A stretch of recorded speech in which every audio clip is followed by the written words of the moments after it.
एक दानव रामपुर गांव में घुस आता है। कहते हैं ये दानव को लाइट से नफरत है। वो गांव में आता है और लोगों को उठा के पटकना शुरू कर देता है। सबसे पहले वो अली को उठा के फेंकता है, फिर रामू को उठा के फेंकता है और उसके बाद रमन को उठा के फेंक देता है। अब सोचिए और मुझे बताइए नेक्स्ट वो किसे फेंकेगा? ए गोपाल, बी राम, सी मनोज या डी महेश? सोचिए और मुझे आपका आंसर कमेंट करके बताएं।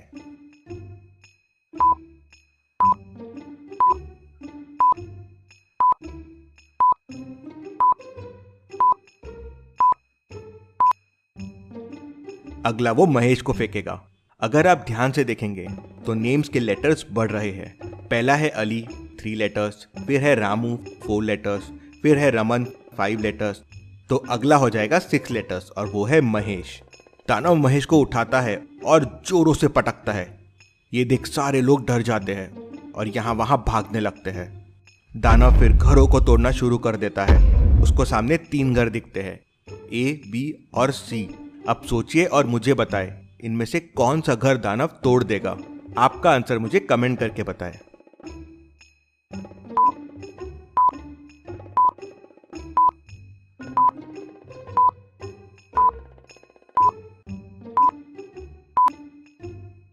दानव घर ए और बी तोड़ेगा। ये दोनों घर की लाइट चालू है और दानव को लाइट पसंद नहीं है। सी में अंधेरा है तो दानव इसे छोड़ देगा। दानव पूरे गांव को तबाह कर देता है और वहां से चला जाता है। गांव वाले दानव से लड़ने के लिए डिटेक्टिव मेहुल को बुला लेते हैं। गांव वाले मेहुल को बताते हैं कि दानव जंगल की तरफ गया है। मेहुल दानव को ढूंढते ढूंढते जंगल में पहुंच जाता है। जंगल में मेहुल को 3 रास्ते दिखते हैं। अब मेहुल सोच में पड़ जाता है कि दानव कौन से रास्ते से गया होगा। क्या आप तीनों रास्तों को देख के बता सकते हैं दानव ने कौन सा रास्ता लिया होगा? सोचिए और मुझे आपका आंसर कमेंट करके बताएं।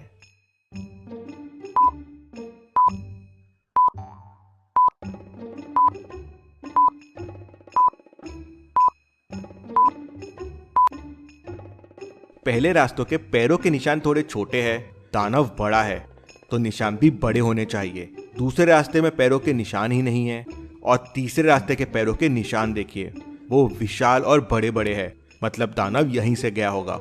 मेहुल पैरों के निशान को फॉलो करता है तो एक गुफा के सामने पहुंच जाता है। गुफा लॉक थी। गुफा को खोलने के लिए मेहुल को एक कोड लगेगा। क्या आप गुफा को देख के बता सकते हैं गुफा में अंदर जाने के लिए कोड क्या होगा? सोचिए और मुझे आपका आंसर कमेंट करके बताएं।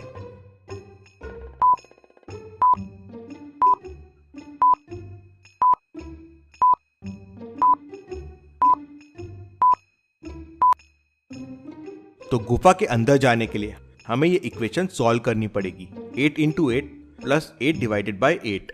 यहाँ आपको बॉड मास लगाना है। पहले डिवीजन, फिर मल्टीप्लीकेशन और उसके बाद एडिशन। तो पहले 8 / 8 होगा तो वो हो जाएगा 1, फिर 8 × 8 होगा वो हो जाएगा 64। तो इक्वेशन हो जाएगी 64 + 1, तो कोड हो जाएगा 65। मेहुल कोड 65 प्रेस करता है तो गुफा का दरवाजा खुल जाता है और मेहुल गुफा के अंदर जाता है। मेहुल अंदर जाके देखता है तो दानव सो रहा होता है। दानव का साइज देख मेहुल घबरा जाता है और वापस दौड़ते हुए गांव में आ जाता है और सोचने लगता है दानव से लड़ने के लिए मुझे कोई प्लान बनाना होगा। तभी गांव में एक मम्मी आ जाती है और अब मम्मी गांव में लोगों को परेशान करने लगती है। पहले मम्मी खेतों में आग लगा देती है, फिर लोगों को उठा के कुएं में फेंकने लगती है।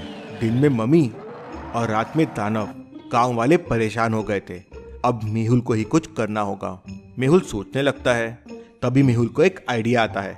मेहुल और गांव वाले मिलके दानव का कॉस्ट्यूम बनाते हैं और एक के ऊपर एक खड़ा होकर दानव बन जाते हैं और फिर मम्मी के पिरामिड के पास जाते हैं। पिरामिड लॉक्ड है। क्या आप पिरामिड को देख के उसको ओपन करने का कोड बता सकते हैं? सोचिए और मुझे आपका आंसर कमेंट करके बताएं।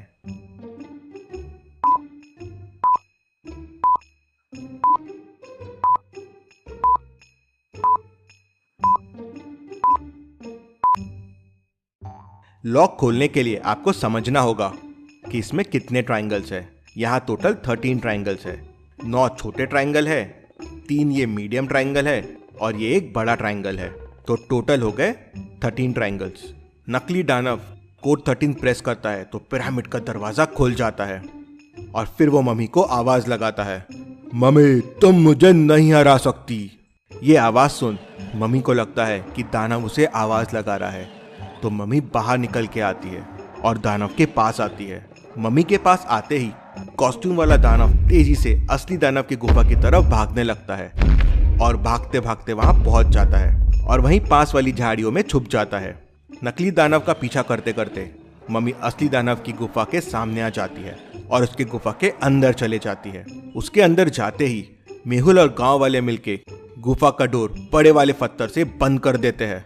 मम्मी और दानव आपस में लड़ने लगते हैं और लड़ते लड़ते दोनों मर जाते हैं और गांव वाले बच जाते हैं। Detective Mehul rocks. इसी बात पे जल्दी से वीडियो को लाइक कर दीजिए। चलिए अगली पहेली देखते हैं। रमन अपने मम्मी पापा और बहन रीमा के साथ रहता था। रमन अपने आप को बहुत ही समझदार समझता था, तो एक दिन उसकी मम्मी ने उसका मोबाइल फोन कहीं छुपा दिया। रमन ने बहुत ढूंढा लेकिन उसे नहीं मिला, तो उसने मम्मी से पूछा, तो उसकी मम्मी कहती है कि मैंने फोन इन तीनों में से एक अलमारी में छुपा दिया है और मैं तुम्हें क्लू देती हूँ 5151। तुम्हें बस एक बार में पता करना है कि फोन कहाँ है, नहीं तो तुम्हारा फोन गया। रमन सोच में पड़ जाता है। पहली अलमारी तो मम्मी की है, दूसरी पापा की है और तीसरी रीमा की है। किसमें होगा फोन? क्या आप क्लू को देख के बता सकते हैं फोन किसमें होगा? सोचिए और मुझे आपका आंसर कमेंट करके बताएं।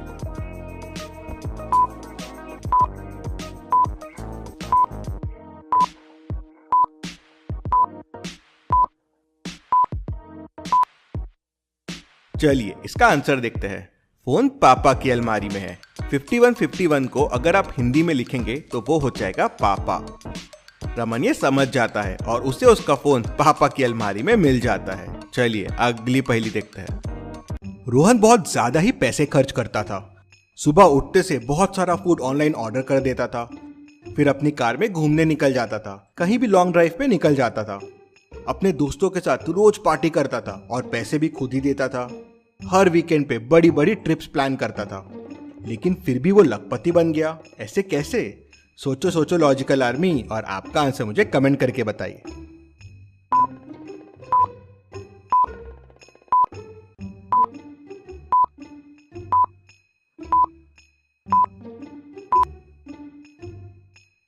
चलिए इसका आंसर देखते हैं। रोहन पहले करोड़पति था, वो इतना खर्च कर करके लखपति बन गया।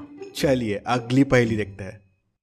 इस परी को ध्यान से देखिए, अब इस महल को ध्यान से देखिए, अब इस गाड़ी को ध्यान से देखिए। चलिए अब मुझे बताइए चारों परी में से आपने कौन सी परी देखी थी? ए, बी, सी या डी? सोचिए और मुझे आपका आंसर कमेंट करके बताइए।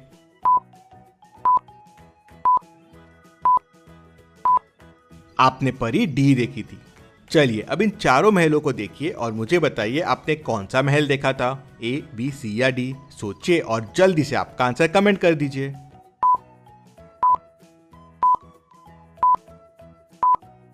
आपने महल बी देखा था। चलिए अब इन चारों गाड़ियों को देखिए और मुझे बताइए आपने कौन सी गाड़ी देखी थी? ए, बी, सी या डी?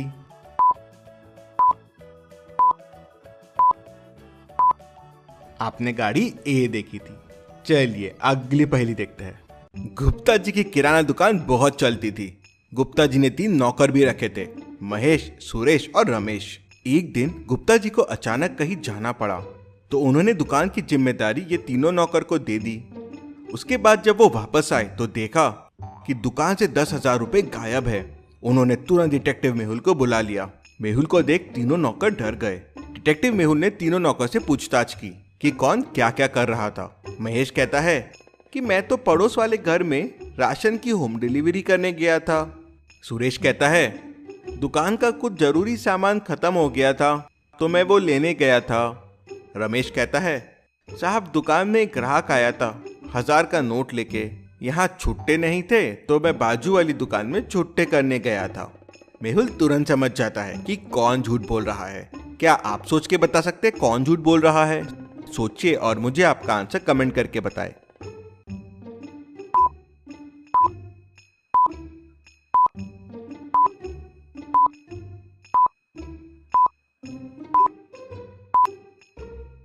चलिए इसका आंसर देखते हैं। 1000 के नोट कब के बंद हो चुके हैं। घबराहट में रमेश ने झूठ बोल दिया और वहीं वो पकड़ा गया। मेहुल उसे पकड़ लेता है और उसके पास 10,000 रुपए भी मिल जाते हैं।